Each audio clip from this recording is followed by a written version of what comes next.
My dear students, welcome to this channel. Please like the video, subscribe the channel and press bell icon on all. In this video, we will know about linear equations in one variable. After that, we will solve the questions given in exercise 2.1 of class 8 mathematics. तो हम जानेंगे कि एक चर वाले रैखिक समीकरण क्या होते हैं। तो रैखिक समीकरण को समझने से पहले हमें बीजीय व्यंजक को समझना होगा। Algebraic expression, what is algebraic expression? बीजीय व्यंजक क्या होता है? N algebraic expression contains numbers, variables and operations.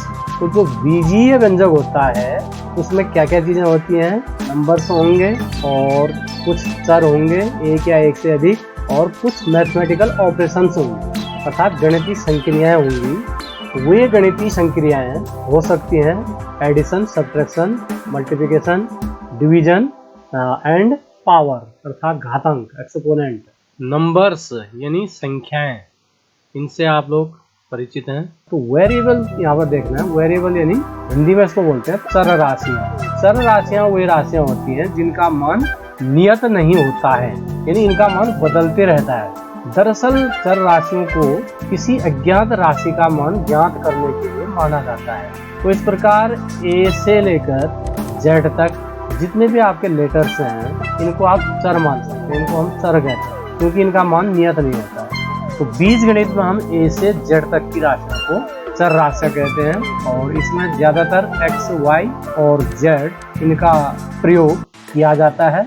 और ऑपरेशन आप जानते हैं धन, ऋण, गुणा, भाग और उसके अलावा घात, घातांक, यानी जैसे हमने एक्स के ऊपर से 2 लिख दिया, एक्स की घात 2। तो यह भी जो है बीजीय व्यंजक में होता है। अलजेब्रिक एक्सप्रेशन में घातांक भी होता है। यहाँ पर हमने कुछ बीजीय व्यंजक लिए हुए हैं। अब हम देखते हैं कि यह बीजीय व्यंजक क्यों है। पहला उदाहरण है 5x। 5x को हम बोल सकते हैं 5 गुणा x की घात 1। तो आपने देखा कि अलजेब्रिक एक्सप्रेशन में क्या क्या चीजें होती हैं? Numbers, variables, operations. तो इसमें देखिए नंबर 5 है, वेरिएबल इसमें x है और ऑपरेशंस, तो ऑपरेशंस में plus, minus, multiplication, division and power, ये चीज़ें आती हैं। तो यहाँ पर एक मल्टीप्लिकेशन है ऑपरेशन में 5 × x, तो यहाँ पर मल्टीप्लिकेशन है x की घात 1 है। तो यह तीनों चीज़ें इसमें हैं, नंबर भी है, वेरिएबल भी है और ऑपरेशन भी है। इसी प्रकार दूसरा उदाहरण लिया गया है 4x + y। 4x धन y को हम लिख सकते हैं 4 गुणा x की घात 1 धन 1 गुणा y की घात 1। तो अब आप देखिए इसमें नंबर भी हैं 4 और 1, वेरिएबल यानी चर भी है। चर क्या क्या है? x और y। तो कुल कितने चर हैं इसमें? 2 चर है। और घात कितनी है इसमें? x की घात 1 है और y की घात 1 है। तो यह बीजीय व्यंजक है क्योंकि इसमें नंबर से भी है, वेरिएबल से भी है और ऑपरेशन से भी है। इसी प्रकार तीसरा उदाहरण लिया गया है 3x की घात 3। तो 3x की घात 3 को हम बोल सकते हैं 3 गुणा x की घात 3। तो नंबर क्या है इसमें? 3 है और वेरिएबल यानी चर x है तथा ऑपरेशन से इसमें 2 हैं। एक यहाँ पर गुणा का चिन्ह है और दूसरा घात, एक्सपोनेंट 3 है इसमें। अब हम देखते हैं बीजीय व्यंजक की घात। तो घात से आप परिचित हो चुके हैं। पहला वाला बीजीय व्यंजक एक घात वाला है और इसमें चर 1 है x। तो यह एक घात वाला और एक चर वाला बीजीय व्यंजक है। और जो दूसरा उदाहरण 4x + y है, यह एक घात वाला और 2 चर वाला बीजीय व्यंजक है। तीसरा जो उदाहरण हमने लिया है वह 3x की घात 3 है, अर्थात यह एक चर x और घात 3। क्योंकि x की घात 3 है इसलिए यह 3 घात वाला बीजीय व्यंजक है। अब बीजीय व्यंजक को समझने के बाद हम समझेंगे इक्वेशन अर्थात समीकरण। तो आइए कुछ समीकरणों को हम यहाँ पर देखते हैं। 5x = 7 यह एक समीकरण है और दूसरी समीकरण लिखी गई है 4x + y = 9। जो तीसरी समीकरण है 3x³ = 9x - 7। तो यदि हम इन्हें देखें, इनके बीच में बराबर अर्थात इक्वल का चिन्ह लगा हुआ है और इक्वल के बाईं ओर और दाईं ओर दो पक्ष हैं, तो अर्थात समीकरण में सदैव बराबर का चिन्ह होता है और उस चिन्ह के दोनों ओर दो पक्ष होते हैं। बाईं ओर के पक्ष को हम बायां पक्ष अर्थात लेफ्ट हैंड साइड बोलते हैं, LHS लेफ्ट हैंड साइड। तो 5x = 7 में जो लेफ्ट हैंड साइड है वह है 5x और इसका राइट हैंड साइड यानी बराबर के दाएं हाथ की ओर वाला पक्ष। तो बराबर के दाएं ओर कौन सी राशि है? 7। इसी प्रकार जो दूसरा इक्वेशन है 4x + y = 9। तो बराबर के बाईं ओर अर्थात लेफ्ट हैंड साइड में क्या है इसके? 4x + y और राइट हैंड साइड में क्या है देखिए? Right hand side = 9। और जो तीसरी समीकरण है इसके लेफ्ट साइड में क्या है? 3x³ और राइट साइड में है 9x - 7। तो समीकरण में हमेशा क्या होता है? बराबर का चिन्ह होता है। अब हम आते हैं जो हमारे चैप्टर का नाम है linear equations with one variable. अब हम लीनियर इक्वेशन किसे कहेंगे? इससे पहले आपने देखा कि जो अलजेब्रिक एक्सप्रेशन है उसकी घात के बारे में आपने जाना। तो जो पहली इक्वेशन हमारे पास है 5x = 7, तो इसमें जो वेरिएबल x है इसकी घात कितनी है? इसकी घात 1 है। जो दूसरी इक्वेशन है उसमें दो वेरिएबल है x एंड y और प्रत्येक की घात इसमें 1 है। जो तीसरी इक्वेशन है उसमें एक वेरिएबल है और जिसमें x की घात 3 है और एक पद में x की घात 1 है। तो जो पहली वाली समीकरण है यह एक घात वाली समीकरण है। दूसरी वाली समीकरण भी एक घात वाली है क्योंकि इसमें x और y दोनों की घातें 1 है। और तीसरी जो समीकरण है इसमें x की अधिकतम घात 3 है, इसलिए यह 3 घात वाली समीकरण होगी। और जो अगली समीकरण हमारे पास x की घात 1, y की घात 1 और z की घात 1 है, तो यह एक घात वाली समीकरण कहलाएगी। तो एक घात वाली समीकरण को ही रैखिक समीकरण कहते हैं। तो आप समझ चुके होंगे कि रैखिक समीकरण अर्थात लीनियर इक्वेशन किसे कहते हैं। तो एक घात वाली समीकरण को रैखिक समीकरण कहते हैं। अब हम आते हैं linear equation with one variable. तो लीनियर इक्वेशन तो हम समझ चुके हैं। तो वन वेरिएबल मीन्स उसमें केवल एक ही वेरिएबल होगा। जैसे हमने पहला उदाहरण ले रखा है 5x, तो यह एक वेरिएबल है और इसका घात 1 है, तो यह एक लीनियर इक्वेशन है। Linear equation in one variable. अब जो दूसरा जो उदाहरण ले रखा है देखिए, यह भी एक लीनियर इक्वेशन है 4x + y = 9, बट इसमें वेरिएबल्स कितने हैं? 2 हैं। कैसे हैं देखिए, एक x है दूसरा y है, तो यह लीनियर इक्वेशन इन 2 वेरिएबल्स हो गया। अब जो तीसरी इक्वेशन है वो हमारे पास लीनियर नहीं है, ये तो 3 घात वाली इक्वेशन है। तो लीनियर इक्वेशन उसे कहते हैं जो एक घात में होती है। चौथी जो समीकरण ले रखी है हमने -7x + 5y - z = 5। तो इसमें देखिए x, y, z सबकी एक घात है, तो यह भी लीनियर इक्वेशन है। अब कितने वेरिएबल्स में लीनियर इक्वेशन है? 3 वेरिएबल्स है इसमें देखिए x, y, z। तो यह 3 चरों वाला रैखिक समीकरण है, न कि एक चर वाला। तो एक चर वाला रैखिक समीकरण का मतलब आप जान चुके होंगे, उसमें समीकरण की घात 1 होगी और केवल एक चर होगा, एक वेरिएबल होगा। इसी प्रकार हम बहुत से उदाहरण अब लिख सकते हैं। फॉर एग्जाम्पल हम लिखते हैं 1-2 उदाहरण। 3x - 7 = 5। This is a linear equation in one variable. यह एक वेरिएबल x के साथ लीनियर इक्वेशन है। एक और उदाहरण लिख लेते हैं। y + 9 = 2y। यह भी एक लीनियर इक्वेशन है और वेरिएबल इसमें y है, तो एक ही वेरिएबल है, एक चर के साथ रैखिक समीकरण है।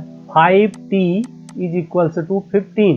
यह भी एक लीनियर इक्वेशन है और इसमें वेरिएबल t है। तो आशा है आप linear equation in one variable अर्थात एक चर वाले रैखिक समीकरण को समझ चुके होंगे। अब हम आते हैं इन समीकरणों का हल ज्ञात कैसे किया जाता है। एक्सरसाइज 2.1 में आपको कुछ लीनियर इक्वेशंस दिए गए हैं जिन्हें आपने सॉल्व करना है। Question number 1, x minus 2 is equals to 7। आपको एक लीनियर इक्वेशन दी गई है, इसे आपने हल करना है। तो हल करने का मतलब यह होता है जो वेरिएबल है उसका मान ज्ञात करना होता है। तो आप वेरिएबल का मान ज्ञात कर लेंगे तो आपने लीनियर इक्वेशन को क्या कर लिया, सॉल्व कर लिया। तो यहाँ देखिए x के साथ जो है -2 है। अब यहाँ पर एक पक्षांतरण का नियम होता है, ट्रांसपोजिशन, लॉ ऑफ ट्रांसपोजिशन। तो ट्रांसपोजिशन लॉ क्या होता है, जब हम किसी संख्या या राशि को ट्रांसपोज करते हैं अर्थात उसका पक्ष बदलते हैं, बराबर के बाईं ओर से दाईं ओर ले जाते हैं या बराबर के दाईं ओर से उसको बाईं ओर लाते हैं, तो उस संख्या या राशि का चिन्ह बदल जाता है। यदि वह संख्या या राशि बराबर के बाईं ओर धन है तो दाईं ओर जाने पर वह ऋण हो जाती है, और यदि बराबर के दाईं ओर ऋण है तो बाईं ओर जाने पर वह धन हो जाती है। इसी प्रकार बराबर के बाईं ओर वह ऋण है, उसे आप दाईं ओर ले जाते हैं बराबर के, तो वह धन हो जाती है।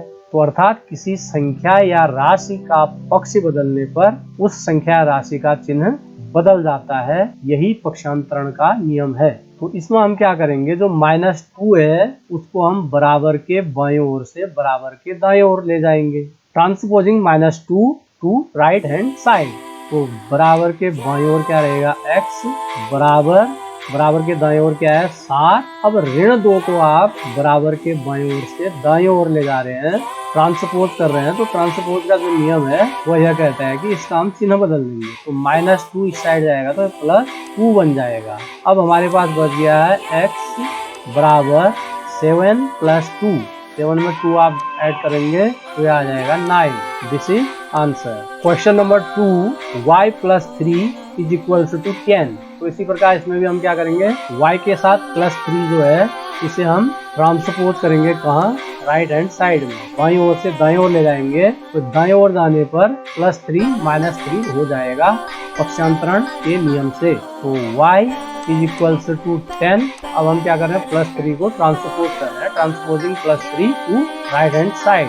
तो यह बन जाएगा -3। तो y बराबर 10 ऋण 3। तो 10 में से 3 कम करेंगे तो यह 7 आ जाएगा। तो इस क्वेश्चन का आंसर आ गया 7। प्रश्न संख्या 3, 6 इज इक्वल्स टू z + 2।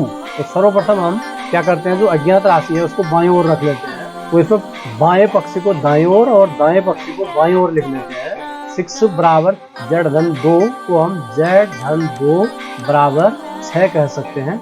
अब हम क्या करेंगे, +2 को ट्रांसपोज करेंगे लेफ्ट हैंड साइड से राइट हैंड साइड की ओर। तो transposing 2 to right hand side, -2 का पक्षांतरण करने पर तो अब हमारे पास क्या रह जाएगा, z बराबर 6। -2 को हम दाईं ओर लाएंगे तो यह ऋण 2 बन जाएगा। तो z बराबर 6 ऋण 2, 6 में से 2 कम करेंगे तो यह 4 आ जाएगा। तो इसका आंसर हो गया 4। Question number 4, 3/7 plus x is equals to 17/7। तो x के साथ 3/7 है। अब 3/7 का कोई चिन्ह नहीं है तो इसका कोई चिन्ह जिसका नहीं होता है उसको प्लस मानते हैं। तो ये +3/7 है तो इसको हम ट्रांसपोज करेंगे, इसका पक्षांतरण करेंगे, इसे हम बाईं ओर से दाईं ओर ले जाएंगे तो यह ऋण 3/7 हो जाएगा दाईं ओर जाने पर। तो बाईं ओर हमारे पास रहेगा +x यानी x बराबर 17/7। अब धन 3/7 इधर आएगा तो वह बन जाएगा ऋण 3/7। तो x बराबर हो जाएगा, हर दोनों का समान है तो लॉस इनका 7 आएगा। 17 में 3 कम कर लेंगे तो यह आ जाएगा 14। 14/7। तो 7 से 14 2 टाइम डिवाइड होगा, आंसर आ गया 2। Question number 5, 6x is equals to 12। तो 6x बराबर 12 है हमारे पास है। तो समीकरण के दोनों पक्षों में समान चीजें ऐड करने से, सब करने से, मल्टीप्लाई करने से या डिवीजन करने से समीकरण के मान में कोई अंतर नहीं होता है। अब यहाँ पर x के साथ 6 है और वह 6 इसके साथ मल्टीप्लिकेशन में है तो हमें इस 6 को हटाने के लिए समीकरण को 6 से भाग देना पड़ेगा। तो 6x भागा यानी बटा 6 बराबर, अब दाएं साइड में हम वही करेंगे 12/6। तो दोनों ओर हमने क्या किया, 6 से भाग दिया। यहाँ 6 से 6 कैंसिल हो जाएगा, बच जाएगा x बराबर यहाँ 6 से 12 कैंसिल हो जाएगा 2 बार, तो x बराबर 2 इस क्वेश्चन का आंसर हो जाएगा। और शॉर्ट में आप इसको ऐसे कर सकते हैं, 6x बराबर 12 है तो 6 मल्टीप्लिकेशन में है तो दूसरे साइड किया जाएगा, दूसरी ओर यह बटा में चला जाएगा, तो x बराबर 12/6 यानी 6 का भाग 12 में देंगे 2 बार। Question number 6, p/5 is equal to 10। अब देखें p के साथ क्या है, 5 है, वह किस में है, बटा में है, तो इस 5 को हटाने के लिए हमें इस समीकरण को किससे गुणा करना पड़ेगा, 5 से। तो हम पूरे समीकरण को 5 से मल्टीप्लाई कर लेंगे, तो यह हो जाएगा 5 गुणा t/5 बराबर 5 इंटू 10। 5 से 5 कैंसिल हो जाएगा, बचेगा क्या, t is equal to 5 into 10, 5 10 जार 50, तो t इज इक्वल टू 50 हमारा आंसर हो जाएगा।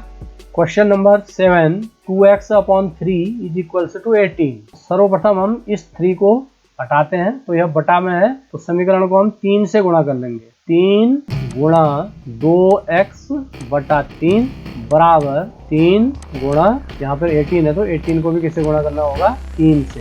3 से 3 कैंसिल हो जाएगा, तो 2x बराबर हमारे पास बचा 3 गुणा 18।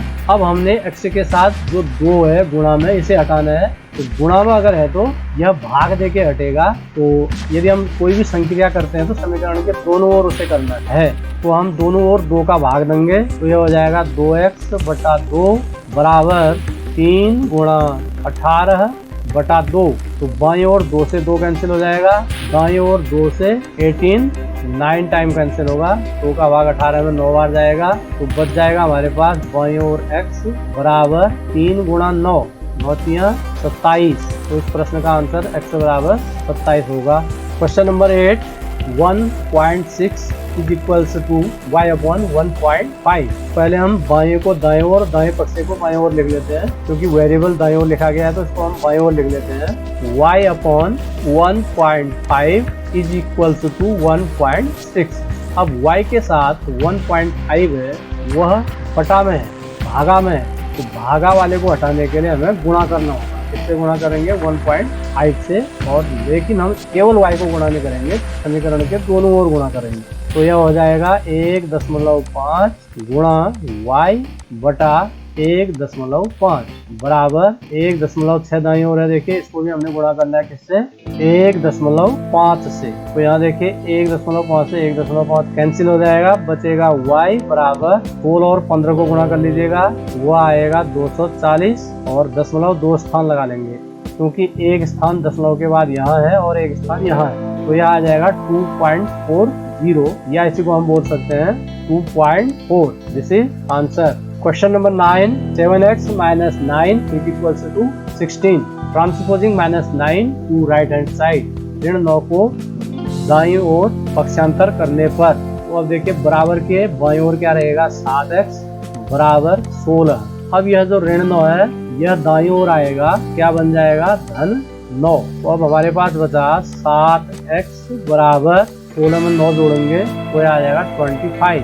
अब हमने क्या करना है, इस 7 को हटाना है, x के साथ यह 7 मल्टीप्लिकेशन में है, तो हम क्या करेंगे, 7 से दोनों ओर भाग दे देंगे, तो यह आ जाएगा 7x/7 बराबर 25/7। तो यहाँ 7 से 7 कैंसिल हो जाएगा, बचेगा x बराबर 25/7। अब 7 का भाग 25 में पूरी बार नहीं जाता है, तो इसको हम यहीं पर छोड़ देंगे, तो x is equal to 25/7 answer.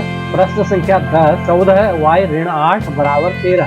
तो सर्वप्रथम हम ऋण 8 को बाईं ओर से दाईं ओर ले जाएंगे, तो यह धन 8 हो जाएगा। Transposing -8 to right hand side, 14y is equal to 13, -8 इधर आएगा तो ये बन जाएगा +8। 14y इज इक्वल टू 13 में 8 ऐड करेंगे तो यह आ जाएगा 21। अब इस 14 को हटाना है तो दोनों ओर 14 से हम भाग देंगे, तो 14y/14 इज इक्वल टू 21/14।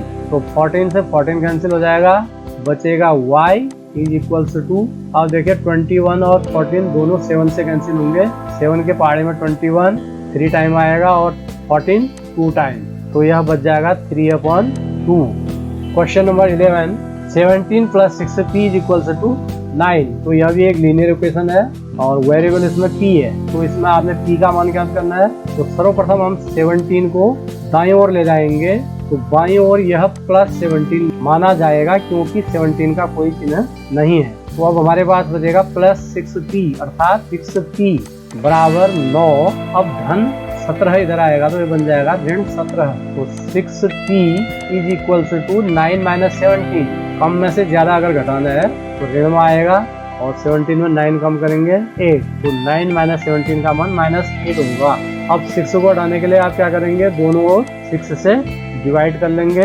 तो ये हो जाएगा 6p अपॉन 6 माइनस 8 अपॉन 6। तो 6 से 6 कैंसिल हो जाएगा और बचेगा p इज इक्वल्स टू, अब दोनों को 2 से हम कैंसिल करेंगे। 8 जो है 2 से 4 बार कैंसिल होगा और 6 3 बार, तो -4 upon 3 answer. Question number 12, x upon 3 plus 1 is equals to 7 upon 15। तो सर्वप्रथम हम प्लस 1 को ट्रांसपोज करेंगे दाईं ओर। तो बाईं ओर हमारे पास रहेगा x अपॉन 3 और बराबर 7 अपॉन 15 और प्लस 1 इधर आएगा तो क्या बन जाएगा -1। अब x upon 3 is equals to, अब इसे सोल्व करने के लिए आप क्या कर सकते हैं, इसका डिनोमिनेटर 1 ले लीजिए और 15 और 1 का एलसीएम 15 का पहाड़ा 15 में देंगे। एक बार जाएगा, 1 से 7 को गुणा करेंगे तो 7 एकम 7 ऋण, अब 1 का भाग 15 में देंगे तो वह 15 टाइम जाएगा। 15 से इस 1 को गुणा करेंगे तो 15 एकम 15।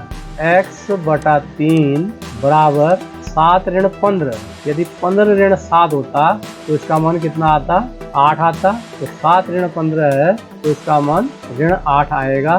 धन और ऋण घटते हैं, चिन्ह संख्यात्मक मान अधिक वाले का रहता है। तो संख्यात्मक मान 15 अधिक है अर्थात ऋण अधिक है, तो यह ऋण 8 हो जाएगा बटा 15। अब बटा 3 है देखिए x के साथ, इसे हटाने के लिए हम क्या करेंगे, 3 से इसे दोनों ओर गुणा करेंगे। 3 गुणा x बटा 3 बराबर 3 गुणा ऋण 8 बटा 15 है। 3 से 3 कैंसिल हो जाएगा और यहाँ 3 से 15 कैंसिल होगा कितनी बार, 5 टाइम, और बचेगा हमारे पास x बराबर ऋण 8 बटा 5। This is answer.